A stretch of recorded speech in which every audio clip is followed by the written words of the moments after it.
Look at the worms, guys. Look at the worms.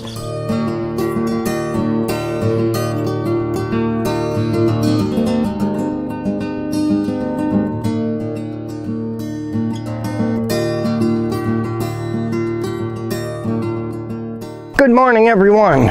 It is a beautiful day. I want to say it looks like it's not going to rain, but it always looks that way early in the morning. Lately, we've been getting rain in the afternoon. Mornings look good. 2 days in a row, we had real heavy rains late in the afternoon. I'm here in the very back part of the land, and some of you remember we put in some bamboo cuttings back here. I think I put back 6 of them, and all 6 of them look dead. In fact, I don't even see a sign for most of them. I don't know what to say, it happens. I do have some cuttings at the house that are growing, so I'm going to bring those back probably this afternoon, and we may just plant some of those cuttings that I have. And those cuttings are from this monstrosity bamboo that we came across up in Ocho Rios. They're 40, 50, 60 feet tall bamboo that are at least 6 inches across. Now, I took cuttings of those, which are significantly smaller, obviously. However, I've got a couple of them growing at the house. So I'm going to bring those and plant those in here and see if we'll have better luck with those than we had with these cuttings that we took from the other tree. I really need bamboo. I really need bamboo. So we're going to take some cuttings that I know are growing and plant them out here and hope for the best. Since I'm back here, take a look at this beehive.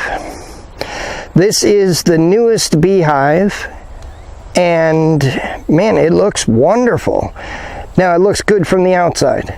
Granted, I have not been inside, and it's been a couple weeks, so I will most likely get into this thing soon. The last few days I've been showing you the teak that have been recovering after that brutal issue with the flooding. What I haven't showed you is some of the teak that just have been fine.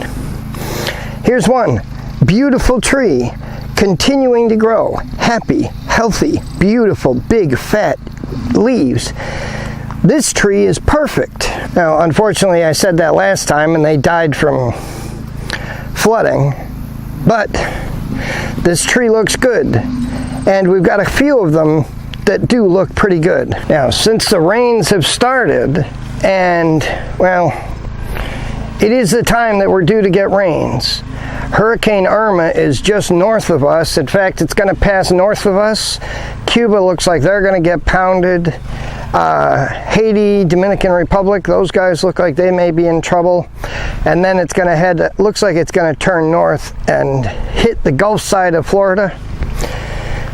It's a little early to say, but it looks bad. We haven't been hit by anything like that recently. In fact, the last hurricane to hit us was Sandy, and that was 5 years ago. The rains are due. This is the time we get rains. We already had a few days in a row of rain, so it's time to start copicing all of our cut and drop stuff. We've got all of these moringas. All of them need to come down. What we're doing is we're harvesting all the seed pods, and we're cutting them down at about 4 or 5, 3 to 5 feet tall. And we're going to make some stakes out of it so I can mark a location, and then we're going to chip the rest of it. We're going to let it dry for a couple days, then I'm going to come out here with the wood chipper and just chip it all up. If you remember, we planted all of these moringas for a sole purpose. These are cut and drop. This is organic matter in the soil. We want the root systems to go into the ground, help break up this clay, and we want the organic matter on the surface that we can use to make wood chips from. So we're going to just start coming through here and just cutting them all down, one step at a time, all the way down. We're going to cut all of these, and then we're going to cut all of these over here, and then we're coming over here and cutting everything down. We've got a whole bunch of moringas in here. We've got some leucaena, we've got some guango, we've got a bunch of different nitrogen fixers. Moringa is not a nitrogen fixing tree, but it does have a root system that helps break up the the clay. For some reason, I believed it was a nitrogen fixer. In fact, there's a whole bunch of information out there saying it is a nitrogen fixer. But the more research I did, the more I find out it does not fix nitrogen. That does not mean it's useless. We continue to grow the moringa. It has a lot of purposes, and it grows very well on this site. So we will continue to plant it. This is part of our grow your own mulch process. We don't want these trees to get more than 3 inches across, because anything bigger than that can't fit into our chipper. One more step in rejuvenating this ground. A lot of these trees have seed pods. We are saving all these seeds because we may have a good line of trees here. We don't have that many of them over here in the timber section. We're going to be planting out a lot more of these moringas over in the timber section. We really want to fill the place out, give us more trees that we can cut and drop, more ways to break up this clay, and more ways to increase organic matter into the soil. I have at the house some mahogany, a little less than 50, I don't know, 45 or so, something like that. Mahogany's at the house. We're going to get 100 new trees on Friday. Unfortunately, none of those new trees are going to include silky oak. The silky oak aren't ready. So what we're going to do is mark the location for all the silky oak with a stake. And since we just happen to be coppicing all these trees, these are the perfect thing to use to mark those locations. And then when the time comes that we do get those trees in another, I don't know, 3 to 5 weeks, all we can do is walk through the place, pull up the stake, and plant the silky oak in that location. And we won't have to measure, we won't have to do anything. We'll measure the whole place out once, plant what we have, mark the location for the trees that we don't have yet.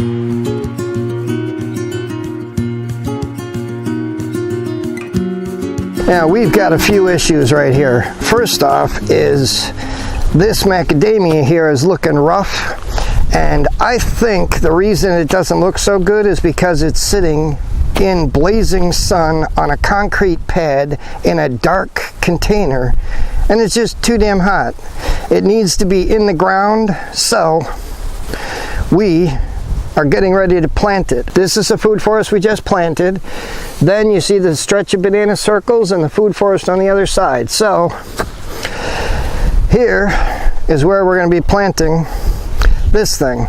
Make sure that hole is at least twice as deep and twice as wide as that pot. I'm hoping that by transplanting this into the ground, we're going to get a bigger, we're going to get this macadamia to really look nice. It's just looking a little rough right now. I'm not very happy with the way this thing looks, and this is kind of my last ditch attempt to save it. On top of the macadamia, we planted some bamboo cuttings, and it looks like they all died. So these cuttings right here, these are cuttings that I took from that monstrosity of a bamboo up in Ocho Rios. These were 40, 50, maybe even 60 feet tall, 6 inches across. These are cuttings from that thing. We're going to plant these in basically in the same spot, although we're going to do it differently. We're going to pack it with some compost, not just wet clay. We're going to add a good thick amount of compost into that spot and stick these in, hoping that these will take off and give us good, healthy, big, huge, healthy bamboos. For those of you that have been with me for a little while, you'll remember a few weeks ago, I bought this machine, and I love this machine. This machine does exactly what I need, but there's a very major design flaw. We put some bad gas in it and screwed up the carburetor. I don't know what happened. I don't know how we got bad gas, but we got bad gas, screwed up the carburetor. Sent it back. They did repairs on it. They sent it back to me. Picked it up yesterday, and look at what happened. And when I look at this, after the flaw, after the failure, I can see exactly what happened. And I'm looking at a major, serious design flaw. I'm going to show you this, because this is really shocking. This is the exhaust. This wheel system is designed to be cantilevered, so, cantilever, all right, that's not the right word, but to cock it a little bit. So what happens is the cutting blade is over on this side. When the cutting blade's over here, you can get over easier, all right? So you cock it a little bit and angle it. That's great. Problem is, once you angle those wheels, as they're designed to do, understand, this is a design. This is the way it's designed. You angle that, you then put the exhaust in direct line with the plastic wheel. Now, for those of us that have had basic chemistry or any knowledge, what happens when you put hot things next to plastic? You melt the plastic with heat. So the hot exhaust blows directly on the tire, melts the spokes, and causes the wheel to fall apart. This is all that's holding this wheel on. Complete and total, just shock. Just, I called the guy, the maintenance guy, about this, and he said, oh, yeah, that'll be warranted. Bearcat knows about this. They sent them metal plates to deflect the heat so it doesn't melt these plastic wheels, and they just didn't put it on this. I don't know who to blame here. Now, Bearcat obviously used the plastic wheels instead of metal wheels, therefore the plastic melts. However, they also knew there was a problem, sent the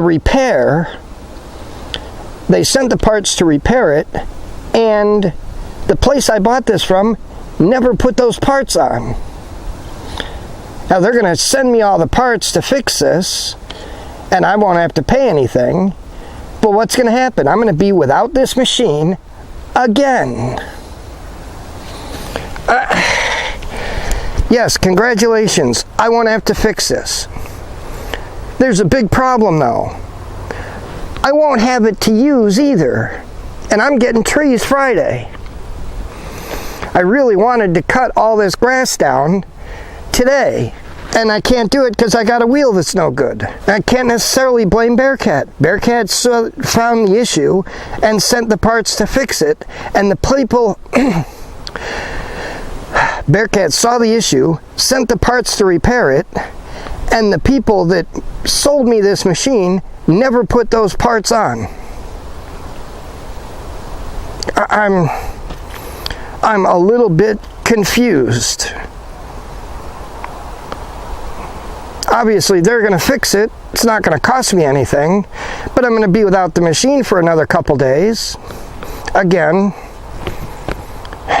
getting a little tired of this. Now, interestingly enough, the roots on this were just starting to reach the bottom of that pot, so it was perfect timing. We put this in the ground here. Hopefully we didn't damage any of those roots, and this tree should perk up now. Now here we've got a big grass clump.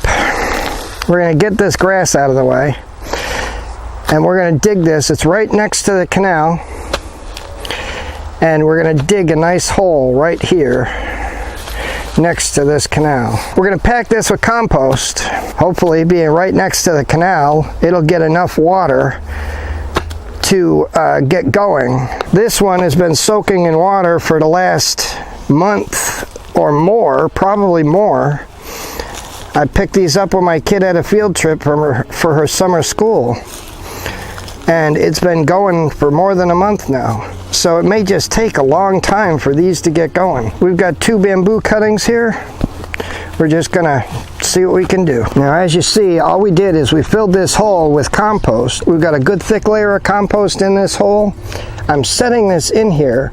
We're gonna pour some water in, and the water will just kind of let the material settle around the root system here without damaging anything.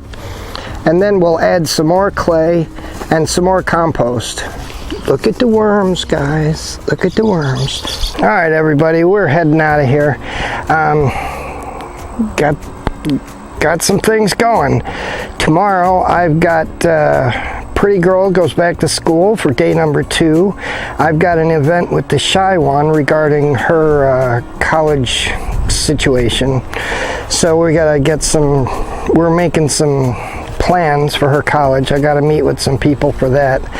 So I'm not sure if we're going to be doing a video tomorrow. I'm really hoping that bamboo takes. I don't even know what to do. I'm really at the point of frustration here. I need bamboo desperately, and it means we got to get some of it to grow.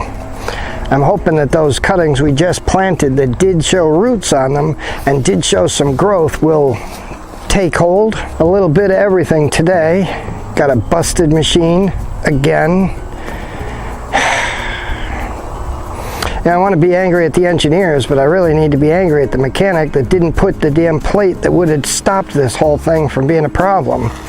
So that's it for now, guys. We're out of here. I got to pick up the Shy One. She's on her way home from school.